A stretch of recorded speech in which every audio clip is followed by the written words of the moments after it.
দেখেন, হায়াত মৌতের মালিক আল্লাহ, ন্যূনতম সিকিউরিটি নিয়ে চলাও হলো সুন্নাহ।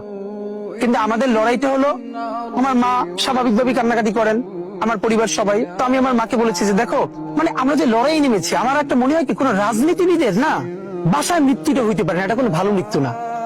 যিনি রাজনীতি করেন, যিনি লড়াই করেন, যিনি বিপ্লবী, যিনি সংগ্রামী, তার মৃত্যুটা হবে একটা সংগ্রামের মধ্যে দিয়ে, একটা রাজপথে, একটা গ্লোরির মৃত্যু। আমি তো ভীষণ ভাবে প্রত্যাশা করি, আমি ছোটবেলা থেকে এই স্বপ্নটা দেখি, অনেক জায়গায় বলেছি, যে একটা তুমুল মিছিল হচ্ছে অন্যায়ের বিরুদ্ধে, সেই মিছিলের সামনে আমি আছি, কোন একটা বুলেট এসে আমার বুকটা হয়তো বিদ্ধ করে দিয়েছে, এবং সেই মিছিলে আমি হাসতে হাসতে আমি শহীদ হয়ে গেছি। এবং সবাই যখন মৃত্যুটাকে ভীষণ ভয় পায়, আমি তখন হাসতে হাসতে আল্লাহর কাছে ভীষণ সন্তুষ্টি নিয়ে পৌঁছতে চাই যে আমি একটা ন্যূনতম ওই জীবনটা লিড করতে পারলাম, যে আমি একটা ইনসাফের হাসি নিয়ে আমি আমার আল্লাহর কাছে পৌঁছতে চাই।